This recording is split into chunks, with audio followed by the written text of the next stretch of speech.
Hello दोस्तों, आज की इस वीडियो में टेंस का संपूर्ण ज्ञान आपको देंगे।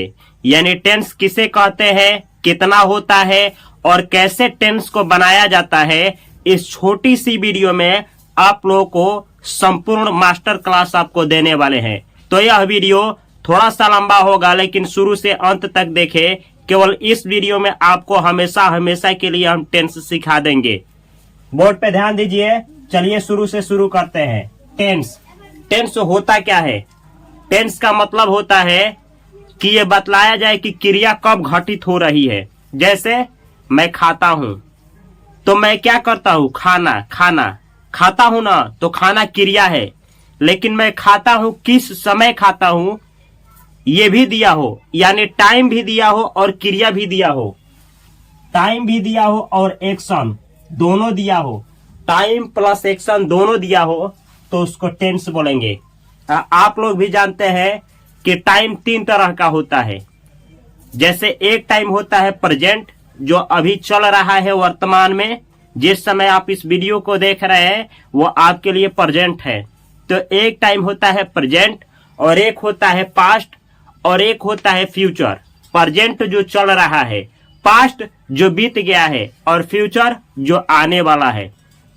तो तीन हुआ आपका टाइम।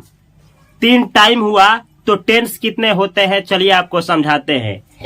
तो एक तो यह होता है क्रिया कि जो आप कर रहे हैं। जैसे वीडियो देख रहे हैं तो ये देख रहे हैं तो कंटिन्यूअस हुआ।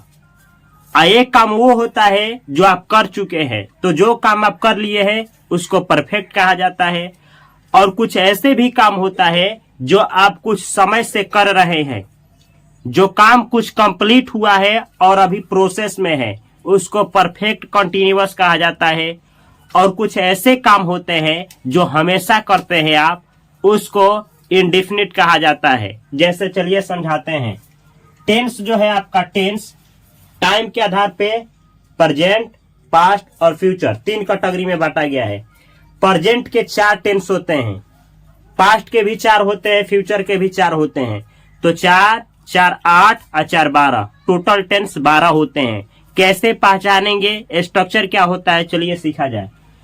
प्रेजेंट इंडेफिनिट, प्रेजेंट के आधार पे यहाँ पे देखिए हम लिखे हैं प्रेजेंट इंडेफिनिट। ये होता है एक present continuous tense, present perfect tense, present perfect continuous tense. ये जो चारों देख रहे हैं ये प्रेजेंट का टेंस है। चारों प्रेजेंट का 4 टेंस होते हैं, पास्ट का 4, फ्यूचर का 4। प्रेजेंट का 4 टेंस में ये पहला टेंस है प्रेजेंट इंडेफिनिट टेंस। कैसे पहचानेंगे कि प्रेजेंट इंडेफिनिट टेंस है? तो हिंदी वाक्य के लास्ट में आएगा ता है, जैसे वह खेलता है। ती है, जैसे रानी खेलती है। ते हैं, जैसे आप खेलते हैं। तो हो, जैसे आप खेलते हो। जैसे ता हूं, जैसे मैं पढ़ाता हूं। ती हूं, जैसे वह पढ़ाती है। तो ता है, ती है, ते है, तो हो, ता हूं, ती हूं इत्यादि आया हो सेंटेंस के लास्ट में, तो उसको समझा जाता है प्रेजेंट इंडेफिनिट टेंस। याद रखिएगा, पहचान क्या है? ता है, ती है, ते है, तो हो अंत में आएगा। जैसे डीओ, डू का मतलब क्या होता है? करना। तो करना, तो लास्ट में क्या आएगा? जब डू वर्ब का इस्तेमाल प्रेजेंट इंडेफिनिट टेंस में होगा तो ऐसे लास्ट में आएगा, करता है, करती है, करते हैं, करते हो। रीड मतलब होता है पढ़ना, तो इससे क्या होगा इंडेफिनिट में? पढ़ता है, पढ़ती है, पढ़ते हैं, पढ़ते हो। तो रीड का इस्तेमाल होगा, रीड वर्ब का। अब समझा जाए कि ता है, ती है, ते है, इससे तो पहचान जाएंगे आप कि ये प्रेजेंट इंडेफिनिट टेंस है। लेकिन उसका अंग्रेजी कैसे बनाएं? तो देखिए, सबसे पहले आप लिखेंगे सब्जेक्ट। सब्जेक्ट क्या होता है? ही, सी, इट, दे, वी, किसी आदमी का नाम, जैसे राम, राम एंड रवि, ये होता है सब्जेक्ट। तो सबसे पहले सब्जेक्ट जो क्रिया को करे उसे सब्जेक्ट आप कहेंगे। जैसे वह खेलता है, खेलने वाला कौन है? वह। तो सबसे पहले सब्जेक्ट। याद रखिएगा, अगर सब्जेक्ट सिंगुलर है, सिंगुलर बोला जाता है जो एक का बोध कराए। नाउन हो चाहे प्रोनाउन हो, एक का बोध कराएगा तो उसको सिंगुलर सब्जेक्ट माना जाएगा। सब्जेक्ट सिंगुलर हो तो उसके साथ वर्ब का 5वां रूप लगाएंगे जो क्रिया होगा। जैसे डू का मतलब होता है करना, तो अगर सिंगुलर सब्जेक्ट रहेगा तो डू का 5वां रूप क्या होता है? Do, did, done, doing, does. तो सिंगुलर सब्जेक्ट के साथ डज का इस्तेमाल होगा। सब्जेक्ट जब सिंगुलर हो तो पांचवा रूप, और सब्जेक्ट जब प्लूरल हो तो पहला रूप, और लास्ट में जो ऑब्जेक्ट बचे उसको लिखना है। यह पहचान किसका है? प्रेजेंट इंडेफिनिट टेंस का स्ट्रक्चर है। एक बार और, प्रेजेंट इंडेफिनिट टेंस का पहचान है लास्ट में ता है, ती है, ते है, आया होता है। इससे अक्सर डेली रूटीन का बोध होता है। डेली रूटीन मतलब जैसे आप सुबह सुबह उठ करके क्या करते हैं या रोज रोज आप क्या करते हैं, ऐसे चीजों को बतलाना हो, डेली रूटीन बतलाना हो, या फिर यूनिवर्सल ट्रूथ बतलाना हो। जैसे 2 दूना 4 होता है, 2 में 2 जोड़ने पे 4 होता है, 2 में 5 जोड़ने पे 7 होता है, सूर्य पूरब में उगता है, सूर्य पश्चिम में डूबता है। ये सब जो पूरे दुनिया के लिए सही चीजें हो या फिर कोई कहावत हो तो उसको प्रेजेंट इंडेफिनिट टेंस में बनाया जाता है। कैसे बनाया जाता है आप सीखेंगे। यह है उसका स्ट्रक्चर। इस स्ट्रक्चर को फॉलो करके याद रखिएगा, सब्जेक्ट सिंगुलर तो वर्ब का पांचवा रूप, और सब्जेक्ट प्लूरल तो पहला रूप का इस्तेमाल किया जाता है प्रेजेंट इंडेफिनिट टेंस में। अगला टेंस है प्रेजेंट कंटीन्यूअस टेंस। इसका इस्तेमाल कब होता है? जब कोई क्रिया हो रहा हो, यानी जिस समय बोला जा रहा हो उस समय वो क्रिया होना चाहिए। भले समय ना दिया हो कि कब क्रिया को शुरू किया गया है और कितना काम हुआ है, इससे पता नहीं चलता है। इससे ये पता चलता है कि एक्शन जो है वो प्रोसेस में है। इसका पहचान क्या है?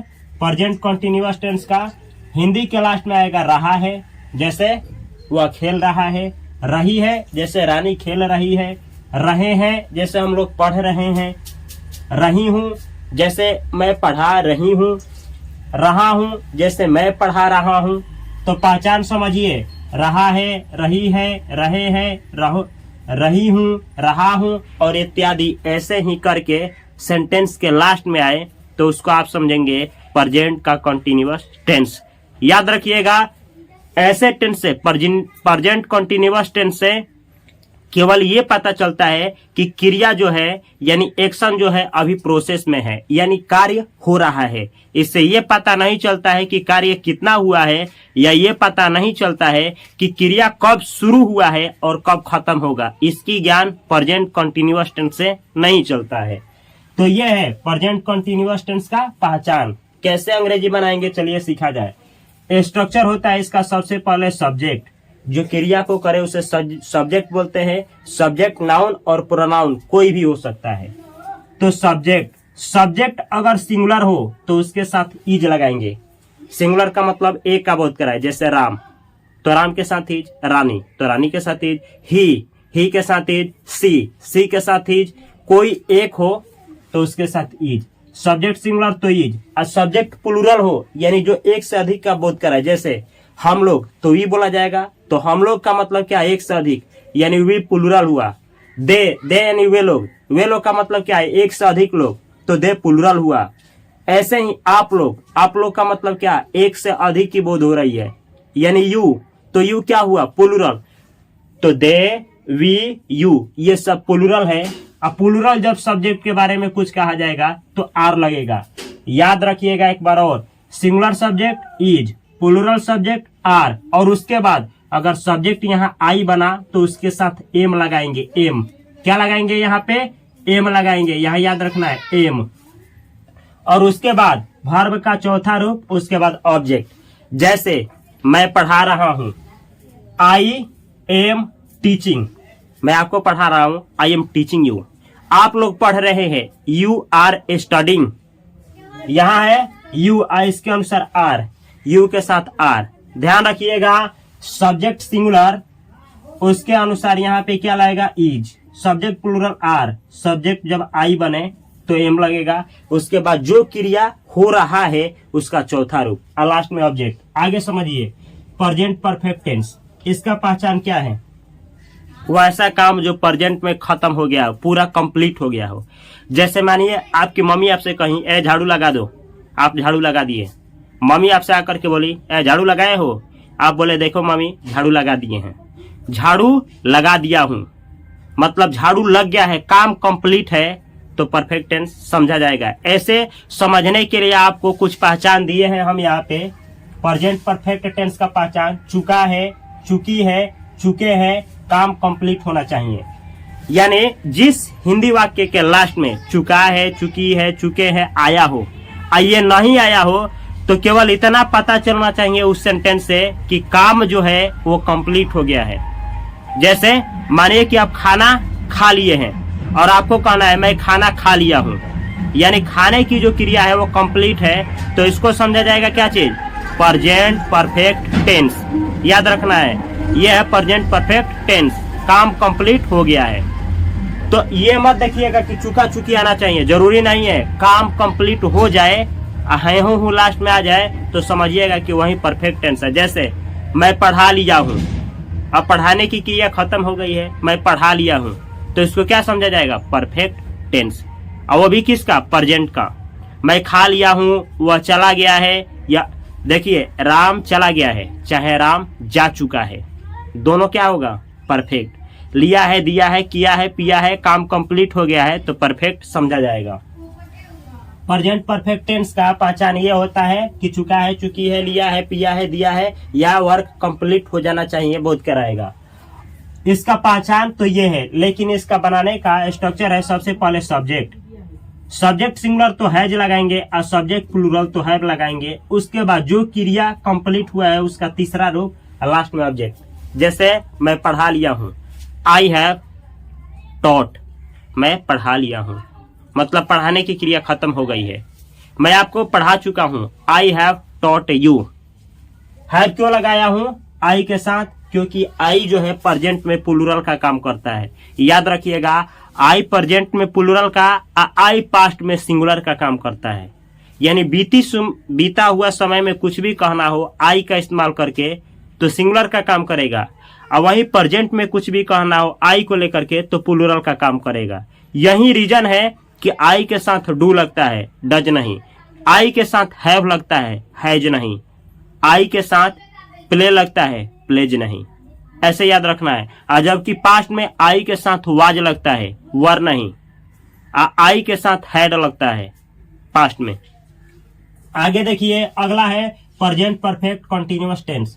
प्रेजेंट परफेक्ट यानी प्रेजेंट में कुछ कंप्लीट हो गया होगा काम और कुछ जारी होगा, प्रोसेस में होगा। ऐसे समझिए, इसका पहचान क्या है? जैसे मानिए कि हम आपके घर गए और देखे कि आप पढ़ रहे हैं।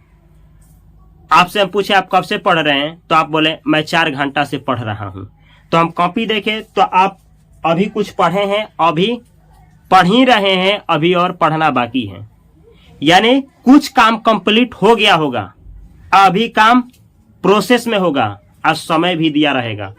2 बजे से 4 बजे से समय रहेगा कि कितना बजे से काम शुरू हुआ है, ये भी रहेगा कि कितना बजे से काम शुरू हुआ है, और साथ में ये भी रहेगा कि काम अभी वर्तमान में चल रहा है, यानी कंटिन्यूअस में है। लेकिन इसमें भी ये पता नहीं चलेगा कि काम कब बंद होगा या काम कंप्लीट हो गया है। इसमें काम इनकम्प्लीट होता है, प्रोसेस में चल रहा होता है, टाइम दिया होता है। पहचानेंगे कैसे? प्रेजेंट परफेक्ट कंटीन्यूअस टेंस का पहचान है से रहा है, जैसे वो दोपहर से खेल रहा है। रही है, जैसे वह दोपहर से खेल रही है। रहे हैं, जैसे हम लोग दोपहर से पढ़ रहे हैं। रही हूँ, जैसे मैं सुबह से पढ़ा रही हूँ। रहा हूँ, जैसे मैं 2 घंटे से पढ़ा रहा हूँ। ऐसे जिस हिंदी वाक्य के अंत में से रहा है, रही है, रहे हो, से रहा है, से रही है, से रहे हैं, से रही हूँ, से रहा हो, आया हो, टाइम दिया हो, यानी काम प्रोसेस में हो और कुछ काम पूरा हुआ हो, काम इनकम्प्लीट हो, टाइम के साथ हो, कंटिन्यूअस भी बोध कराए, उसके प्रेजेंट परफेक्ट कंटिन्यूअस टेंस समझेंगे। इसका बनाने का स्ट्रक्चर होता है सबसे पहले सब्जेक्ट। सब्जेक्ट सिंगुलर हो तो हैज, और सब्जेक्ट यहाँ प्लूरल है तो हैव।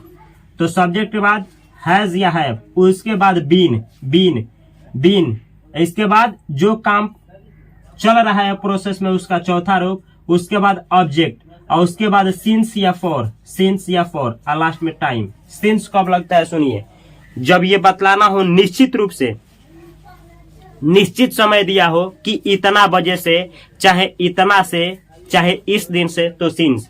जैसे जनवरी से, फरवरी से, मार्च से, अप्रैल से, जून से, जुलाई से, तो निश्चित है कि इस महीना से बतलाया जा रहा है। तो सिंस, जैसे हम बोले जनवरी से मैं पढ़ रहा हूँ, जनवरी से, फरवरी से, मार्च से, टाइम जब पता चले, एग्जैक्ट पॉइंट पता चले कि इसी दिन से, इसी डेट से, तो सिंस का प्रयोग होता है। जैसे 2015 से, मैं 2015 से अंग्रेजी पढ़ा रहा हूं, वह जनवरी से स्कूल जा रही है, जनवरी से।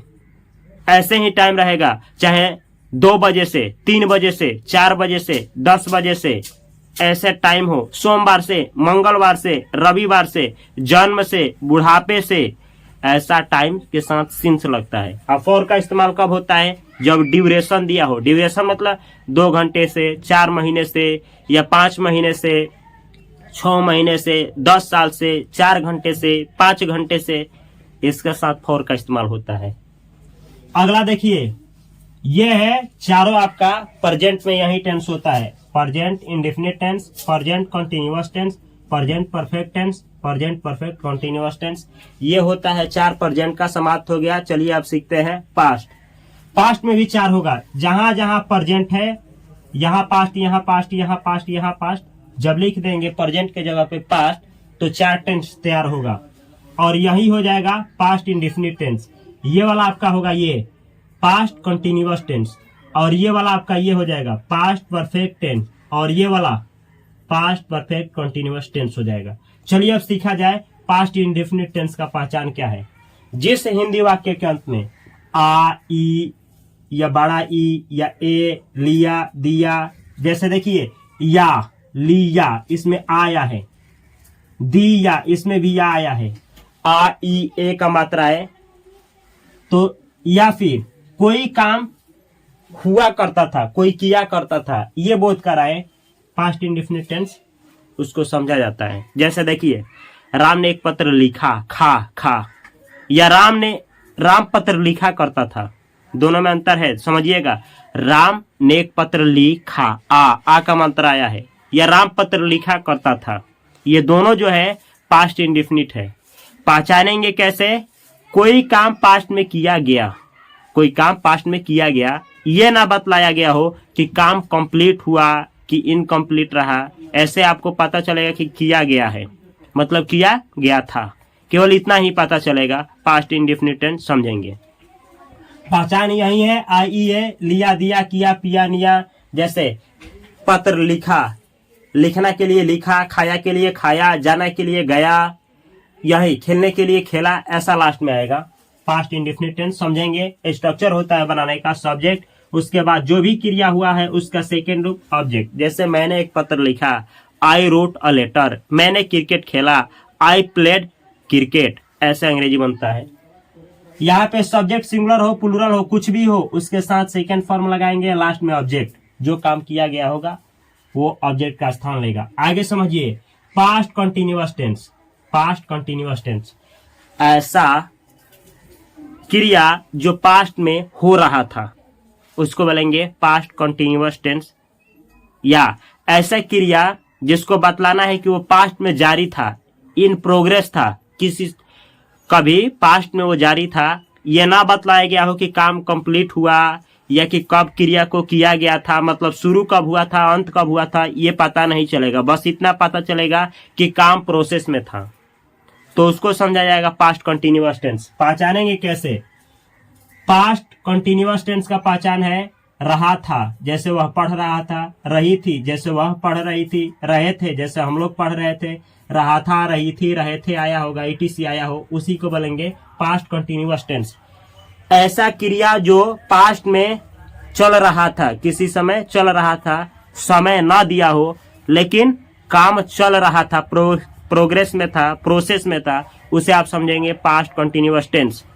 इसका पहचान तो होता है रहा था, रही थी, रहे थे रहेगा लास्ट में वाक्य के, लेकिन बनाएंगे कैसे? सबसे पहले सब्जेक्ट, अगर सब्जेक्ट सिंगुलर हो, सिंगुलर मतलब एक का बोध कराए, तो उसके साथ लगाएंगे वाज। अगर सब्जेक्ट प्लूरल हो तो उसके साथ were. Subject singular was, subject plural were, और उसके बाद जो क्रिया हो रहा था उसका चौथा रूप। जैसे खेल रहा था, खेल रही थी, खेल रहे थे, पढ़ रहा था, पढ़ रही थी, पढ़ रहे थे, नाच रहा था, नाच रही थी, नाच रहे थे, ये पास्ट का कंटिन्यूअस हुआ। तो अब यहाँ पे नाच रहा था, नाच रही थी, तो नाचना का डांसिंग ही होगा। ठीक है, subject singular was, subject plural were, इसको वर पढ़ा जाता है, क्रिया जो हो रहा था चौथा रूप, लास्ट में ऑब्जेक्ट रूप लिखा जाता है। यह है आपका कॉन्टिन्यूअस। आगे देखिए past perfect tense. Past perfect tense का पहचान है चुका था, चुकी थी, चुके थे। कोई काम कंप्लीट हो चुका था, पास्ट में बीते हुए समय में कोई काम जो था पूरी तरह से कंप्लीट हो चुका था, ये बतलाना हो, पास्ट परफेक्ट टेंस का इस्तेमाल किया जाता है। इसका बनाने का स्ट्रक्चर है सबसे पहले सब्जेक्ट, उसके बाद हेड। सब्जेक्ट सिंगुलर हो प्लूरल हो कुछ भी हो, सब्जेक्ट इसके साथ हेड, उसके बाद जो क्रिया कंप्लीट हो चुका था उसका तीसरा रूप, लास्ट में ऑब्जेक्ट लिखेंगे। आगे समझिए past perfect continuous tense. Past perfect continuous, past मतलब बीता हुआ समय, परफेक्ट मतलब कुछ काम कंप्लीट हो गया था, और कॉन्टिन्यूअस टेंस मतलब कंटिन्यू भी था। मतलब जब ये बतलाया गया हो वाक्य में कि कोई काम जैसे से रहा था, जैसे दोपहर से हो रहा था, जैसे रामू दोपहर से खेल रहा था, चाहे रानी दोपहर से खेल रही थी, चाहे हम लोग दोपहर से खेल रहे थे, से रहा था, से रही थी, से रहे थे।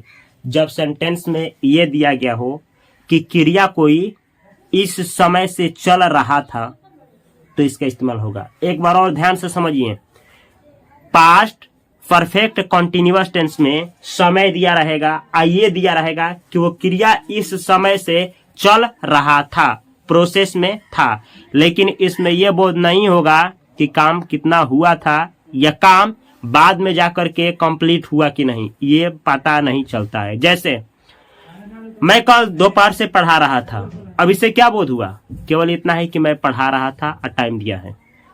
तो ऐसे ही पहचान होता है कि से रहा था, रही थी, रहे थे, रहेगा, टाइम रहेगा, वक्त रहेगा, रहा, रही, रहे थे, रहेगा, उसे आप समझेंगे पास्ट परफेक्ट कॉन्टिन्यूअस टेंस। बनाने का स्ट्रक्चर है सब्जेक्ट सबसे पहले, उसके बाद हैड बीन, सब्जेक्ट सिंगुलर हो प्लूरल हो कुछ भी हो, दोनों के साथ हैड बीन, उसके बाद वर्ब का चौथा रूप, जो काम हो रहा था उसका चौथा रूप, लास्ट में ऑब्जेक्ट, उसके बाद जो बचेगा यहाँ लिखेंगे, उसके बाद सिंस फॉर। सिंस कब लगता है, जब एग्जैक्ट टाइम दिया हो। फॉर कब लगता है, जब ड्यूरेशन दिया हो, 2 महीने से, 4 महीने से, 10 घंटा से, 5 घंटा से, तो फॉर। लास्ट में आप जो टाइम दिया रहेगा उसको लिखेंगे।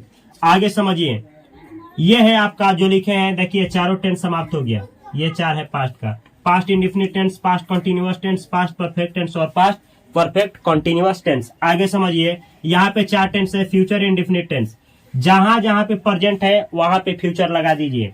जैसे ये पास्ट के जगह पे लगा future, future, future, future, 4 tense हुआ, future indefinite tense, future continuous tense, future perfect tense और फ्यूचर परफेक्ट कंटिन्यूअस टेंस।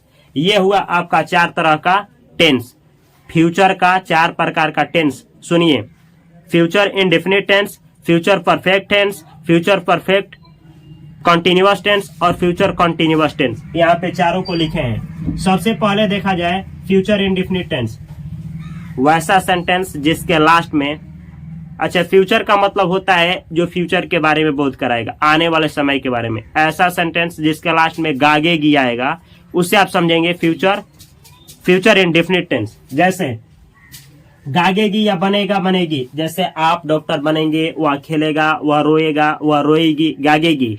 कोई क्रिया जो है फ्यूचर में होगा उसको बतलाने के लिए फ्यूचर इंडेफिनिट टेंस का इस्तेमाल होता है। स्ट्रक्चर होता है सबसे पहले सब्जेक्ट, उसके बाद शैल विल, उसके बाद बी लगाना जरूरी है। जरूरी है नहीं है, इसमें बी मत लगाइएगा, यहाँ पे लगाइएगा पहला रूप। जो क्रिया होगा फ्यूचर में उसका पहला रूप, जो क्रिया होगा फ्यूचर में उसका पहला रूप। जैसे मैं पढ़ाऊंगा, आई विल टीच, मैं आपको पढ़ाऊंगा, आई विल टीच यू। एक चीज आप ध्यान दीजिएगा, जब सब्जेक्ट यहाँ आई वी बने तो उसके साथ शैल लगाइएगा, बाकी सबके साथ विल। लेकिन मॉडर्न इंग्लिश में, यानी मॉडर्न इंग्लिश का मतलब हुआ आज के समय में, सब्जेक्ट सिंगुलर हो चाहे प्लूरल हो, दोनों के साथ विल का इस्तेमाल किया जा रहा है, आप कर सकते हैं। आगे देखिए, फ्यूचर कंटिन्यूअस टेंस, जब सेंटेंस के द्वारा ये बतलाया गया हो, यानी सेंटेंस के लास्ट में रहा होगा, रही होगी, रहे होंगे आया हो, तो उसको समझा जाता है फ्यूचर कंटिन्यूअस टेंस। जैसे सबसे पहले सब्जेक्ट होगा, उसके बाद शैल विल, उसके बाद बी, वर्ब का चौथा रूप ऑब्जेक्ट। ये होता है आपका फ्यूचर कंटिन्यूअस टेंस का स्ट्रक्चर। याद रखिएगा सब्जेक्ट जब आई अवी आए तो शैल का इस्तेमाल करेंगे, बाकी सबके साथ विल का। लेकिन आप किसी भी सब्जेक्ट के साथ विल का इस्तेमाल करते हैं तो गलत नहीं माना जाएगा, क्योंकि मॉडर्न इंग्लिश ग्रामर में यानी आज के इंग्लिश ग्रामर में हर एक के साथ विल का ही यूज किया जा रहा है। आगे देखिए future perfect tense. Future perfect tense का मतलब हुआ चुका होगा, चुकी होगी, चुके होंगे, लास्ट में आया होगा, यानी कोई काम फ्यूचर में कंप्लीट हो चुका होगा ये बतलाना हो तब जाकर के फ्यूचर परफेक्ट टेंस का इस्तेमाल होता है। स्ट्रक्चर होता है सब्जेक्ट, उसके बाद शैल विल, यहाँ पे आएगा हैव, और उसके बाद जो काम कंप्लीट हो चुका होगा उसका तीसरा रूप, उसके बाद ऑब्जेक्ट। याद रखिएगा आई भी सब्जेक्ट बने तो शैल लगाइए, और नहीं तो बाकी सबके साथ विल, और नहीं तो आप सभी के साथ विल का इस्तेमाल कर सकते हैं, हैव लगाना जरूरी है, भूलिएगा नहीं। आगे देखिए, आगे मैं लिखा हूं फ्यूचर परफेक्ट कंटिन्यूअस टेंस, ऐसा क्रिया जिसके लास्ट में से रहा होगा, जैसे वह दोपहर से खेल रहा होगा या खेल रही होगी, या वे लोग दोपहर से खेल रहे होंगे, से रहा होगा, से रही होगी, से रहे होंगे, आया हो, फ्यूचर परफेक्ट कंटिन्यूअस टेंस समझेंगे। बनाने का तरीका है सब्जेक्ट शैल विल, उसके बाद हैव बीन, उसके बाद वर्ब का चौथा रूप ऑब्जेक्ट, उसके बाद डॉट डॉट डॉट, उसके बाद सिंस, फ्रॉम का इस्तेमाल होगा और टाइम रहेगा। ये होता है फ्यूचर परफेक्ट कंटिन्यूअस टेंस। ये है आपका 12 टेंस। चलिए आपको एक सेंटेंस के द्वारा सिखाते हैं। जैसे राम खेलता था, पहले वाले पे देखिए ता है ती है, राम खेलता था, अंग्रेजी क्या होगा, राम प्लेज। याद रखिएगा सिंगुलर सब्जेक्ट रहेगा, ताते तियाया होगा तो पांचवा रूप लगाएंगे, प्ले नहीं, प्ले का पांचवा रूप होता है plays, Ram plays. Ram goes, Ram goes, Ram does, Ram करता है, राम हैज, राम रखता है, राम प्लेज, राम खेलता है। राम खेलता है का अंग्रेजी हुआ राम प्लेज, सिंगुलर सब्जेक्ट के साथ वर्ब का पांचवा रूप। अगर यही प्लूरल सब्जेक्ट होता है, प्रेजेंट इंडेफिनिट टेंस होता है, तो भी1 का इस्तेमाल करते हैं। अगला सेंटेंस देखिए, राम खेल रहा है, कंटिन्यूअस टेंस प्रेजेंट का, राम इज प्लेइंग। याद रखिएगा अगर सिंगुलर सब्जेक्ट हो तो इज का इस्तेमाल होगा, अब वर्ब का चौथा रूप, लास्ट में ऑब्जेक्ट। अगर यहाँ प्लूरल सब्जेक्ट हुआ तो आर लगेगा। अगर यहाँ पे सब्जेक्ट आई बना तो यहाँ एम का इस्तेमाल होगा। राम खेल लिया था, मतलब राम का खेलने का क्रिया कंप्लीट हो चुका था। Ram has played, Ram has played, Ram खेल लिया था या राम खेल चुका था, काम कंप्लीट हो गया था खेलने का। याद रखिए जब सिंगुलर सब्जेक्ट होगा तो हैज, और काम कंप्लीट जो हुआ है उसका तीसरा रूप, लास्ट में ऑब्जेक्ट। अगर यहाँ प्लूरल सब्जेक्ट होता तो यहाँ हैव का इस्तेमाल हुआ होता। अभी बतलाएंगे सिंगुलर और प्लूरल सब्जेक्ट होता क्या है।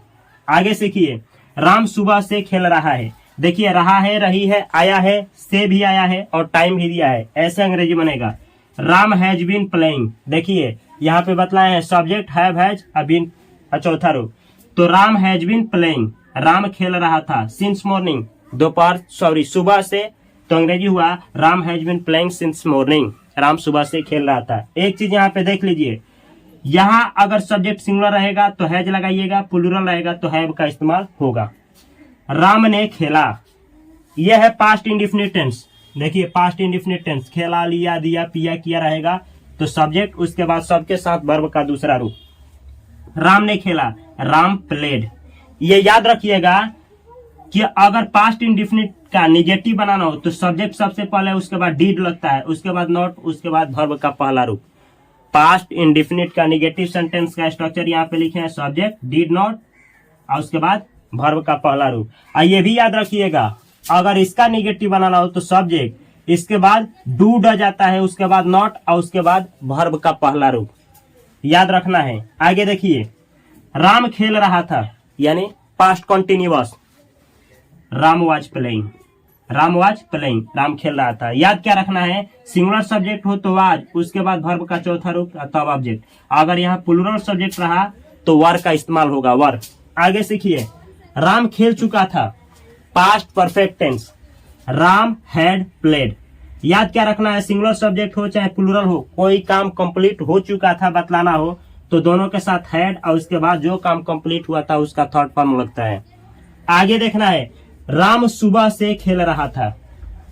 पास्ट में बतलाया गया है कि कोई क्रिया हो रहा था, समय भी है, तो पास्ट परफेक्ट कंटिन्यूअस टेंस है। तो Ram had been playing, Ram खेल रहा था सिंस मॉर्निंग, सुबह से। याद रखना है सब्जेक्ट सिंगुलर हो प्लूरल हो दोनों के साथ हैड बीन का इस्तेमाल होगा। उसके बाद जो क्रिया हो रहा था उसका चौथा रूप टाइम दिया रहेगा, तो यहाँ सिंस फोर से इस्तेमाल करेंगे जैसे हम बतलाए हैं। आगे देखिए अगला सेंटेंस है राम खेलेगा, future indefinite tense, Ram will play. याद क्या रखना है, अगर सब्जेक्ट आई वी बने तो यहाँ पे सेल का इस्तेमाल करेंगे आप, और नहीं भी करेंगे तो सही है, सब्जेक्ट कोई भी हो सबके साथ आप इस्तेमाल करिए विल, और उसके बाद जो क्रिया होगा फ्यूचर में उसका पहला रूप। अगला सेंटेंस है राम खेल रहा होगा, फ्यूचर कंटिन्यूअस टेंस। तो फ्यूचर कंटिन्यूअस टेंस में होता क्या है, सब्जेक्ट उसके बाद शैल बी विल बी। तो यहाँ राम खेल रहा होगा, तो राम का राम और विल बी, और उसके बाद जो क्रिया हो रहा होगा उसका चौथा रूप यानी playing, Ram will be playing, Ram खेल रहा होगा। याद क्या रखना है, यहाँ पे सब्जेक्ट सिंगुलर हो प्लूरल हो कोई फर्क नहीं पड़ता है, सबके साथ विल बी का इस्तेमाल करिए और V4 का जो क्रिया कंटिन्यूअस फ्यूचर में हो रहा होगा। आगे देखिए राम खेल लिया होगा, यानी कोई काम फ्यूचर में कंप्लीट हो चुका होगा जब बतलाना हो तो ऐसे बतलाएंगे राम खेल लिया होगा, Ram will have played, Ram उसके बाद विल हैव प्लेड, राम खेल लिया होगा, Ram will have danced, Ram नाच लिया होगा, ऐसे बनाएंगे आप। कोई भी क्रिया हो उसके बाद विल हैव और उसके बाद थर्ड फॉर्म लगाएंगे तो ये बोध होगा कि वो क्रिया कंप्लीट हो गया होगा फ्यूचर में। एक सेंटेंस आपके लिए, राम सुबह से खेल रहा होगा। यह जो सेंटेंस है फ्यूचर परफेक्ट कंटिन्यूअस टेंस का है, स्ट्रक्चर ये रहा, और आपको समझाते हैं सिंगुलर प्लूरल होता क्या है। याद रखना है यहाँ पे ही सी और कोई एक नाम हो तो इसको बोला जाता है सिंगुलर सब्जेक्ट, ये सिंगुलर सब्जेक्ट है। और यहाँ पे है आपका plural subject, we they you, और दो आदमी का नाम एंड से जुड़ करके आए, जैसे राम एंड रवि, रानी एंड गीता। तो जब दो या दो से अधिक आदमियों का नाम एंड से जुड़ करके आए तो वह भी प्लूरल होता है। तो ये रहा टेंस का एक छोटा सा ओवरव्यू, जिसमें आपको मैं पूरा टेंस को समझाने का प्रयास किया हूं। अगर आप चाहते हैं कि इसको और डिटेल में आपको लेकर के आऊं, नेगेटिव इंट्रोगेटिव ऑल फॉर्मेट के साथ इसको लेकर के आऊं, तो कम से कम 50,000 कमेंट करिए और 5 लाख प्लस इसको लाइक करिए, और अच्छा लगा हो अपने भाइयों के पास अपने दोस्तों के पास शेयर करना न भूलें। मैं इंग्लिश बाय उपेंद्र सर आप सभी को इस वीडियो को देखने के लिए बहुत सारी शुभकामनाएं देता हूं। Thanks for watching this video, love you, all the best, thanks for watching.